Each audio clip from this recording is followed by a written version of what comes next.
বাংলাদেশে ইসলামী রাজনীতি এবং ডেমোক্রেসি রাজনীতি এই দুইটা একসাথে করে কিন্তু বাংলাদেশ জামাত ইসলামী।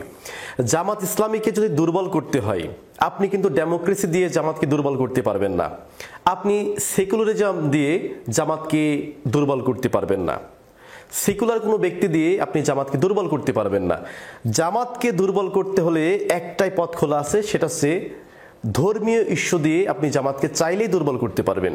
কারণ জামাত রাজনীতি করে ধর্মভিত্তিক।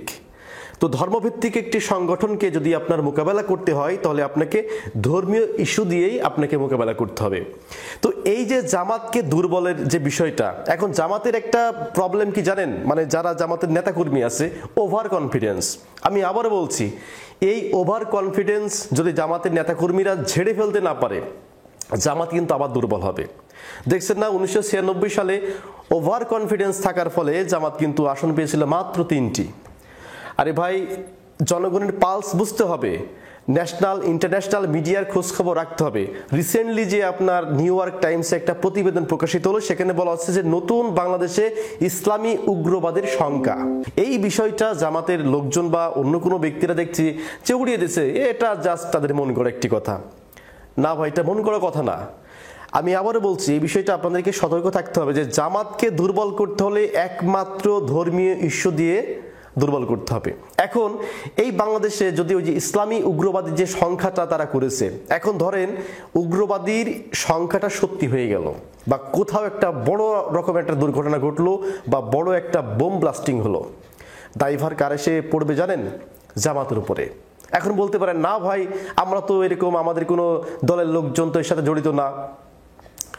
এই যে ঢাকা বিশ্ববিদ্যালয়ে যে ছাত্রীকে হেনস্থা করা হলো, তার সাথে কি জামাত জড়িত ছিল?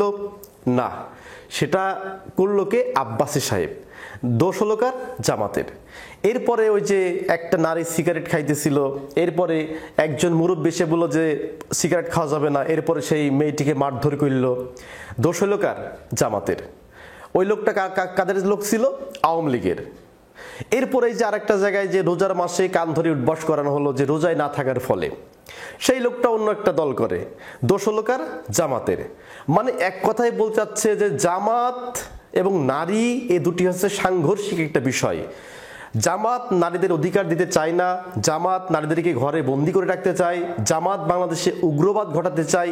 অর্থাৎ অন্য কেউ করে সহজেই এই দোষটা জামাতের ঘাড়ে ফেলে দেওয়া যাবে। এখন দেখেন, আমি একটু এক্সাম্পল দিই। আমি একটা পাঞ্জাবি পরে আসি, এই পাঞ্জাবি আমি কিন্তু অর্ধেক জামাতি রূপ নিয়ে নিয়েছি। এখন আমার মাথায় একটা টুপি দেব, আর হালকা একটা ছোট ছোট দাড়ি ছেড়ে দেব। দেওয়ার পরে আমি কোনো একটা মহল্লাতে গিয়ে, আমি বা কোনো একটা বাজারে গিয়ে বলবো যে এই বাজারের মধ্যে কোনো নারী ঢুকতে পারবে না, বেপর্দা কোনো নারী ঢুকতে পারবে না। এই কথাটা বলে দেখবেন সাময়িকভাবে কিছুটা মানুষ বাহবা দিবে, কিন্তু দোষটা কার পড়বে? জামাতের উপরে গিয়ে। মানে আমি উদাহরণ দিচ্ছি যে আমি জামাতের লোক না, কিন্তু যখন আমি এইরকম ইসলামী পোশাক নিয়ে, লেবাস ধরে যখন আমি এই যে উগ্রবাদী আচরণ করা শুরু করব, তখন এই দোষটা জামাতের উপরে গিয়ে কিন্তু পড়বে। কারণ জামাত ধর্মভিত্তিক রাজনীতি করে। এই যে আব্বাসী, যে এই যে ঢাকা বিশ্ববিদ্যালয়ে যে কাণ্ডটা ঘটালো, ওই ছেলেটার মাথায় পাগড়ি দিয়ে একজন লম্পট, একজন ইফটিজার, তাকে পাগড়ি দিয়ে হাতে কোরআন শরীফ ধরিয়ে যে কাজটা করলো, এটা দিয়ে কিন্তু সমালোচনার শিকার হয়েছে। এখন আব্বাসী, দেখেন আমি এই জিনিসটা আরো ক্লিয়ার করি। আব্বাসী সাহেব বিগত সরকারের আমলে যে 16 বছর আমরা বলতে পারি সামথিং, এই 16 বছরে এমন ঘটনার সাহস আব্বাসী সাহেব কোনোদিন পায়নি বা করেও নি। এত আলেম জেলের মধ্যে গেল, আব্বাসী সাহেবের একটা ফুলের টোকাও কিন্তু লাগেনি। মিজানুর রহমান আজহারের মতো একটা জনপ্রিয় আলেম বাংলাদেশ ছাড়তে বাধ্য হয়, আর সেখানে আজহারি বুক ফুলিয়ে মিজানুর রহমান আজহারিকে কাফের ফতোয়া দেয়। তো সেই কাফের ইন্ডাস্ট্রির যিনি মালিক, এই আব্বাসী সাহেব, এখন যদি বাংলাদেশে উগ্রবাদ করতে চায়, এই দোষটা কিন্তু জামাতের উপরে এসেই পড়বে। তো সুতরাং যারা বিগত 16 বছরে কিছু করতে পারে নাই, তাদেরকে স্কোপ আর দিয়েন না। জামাত যে রাজনীতি করতেছে, জনগণের যে আস্থা জামাত অর্জন করেছে, এই আস্থার উপরে ভিত্তি করে যদি জামাত চলতে থাকে, জামাতের কিন্তু সামনের সুযোগটা কিন্তু সুবর্ণ। কিন্তু এই যে উগ্রবাদী যারা মাথা চাড়া দিয়ে উঠতেছে, বা উগ্রবাদ যদি কোনো কিছু ঘটায়, আমি আবারও বলছি, উগ্রবাদ ঘটালেই সেটা জামাতের উপরে গিয়ে পড়বে। কেউ, আমি এই যে আমার উদাহরণ দিলাম, আমি এখন মাথায় টুপি দিয়ে আমি যত ইসলামের নামে যত অকাম কুকাম করব, যদিও এটা ইসলাম কখনো সমর্থন করে না, কিন্তু এই যে ধর্মের নাম দিয়ে আমি যখনই কোনো ক্রাইম করব, কোনো অপরাধ করব, এইটা মিডিয়াতে হাইলাইট করে দেখানো হবে যে ইনি হচ্ছে একজন ইসলামী উগ্রবাদী এবং হয়তো ধর্মীয় রাজনীতির সাথে সম্পৃক্ত অথবা জামাতের কোনো লোক হতে পারে।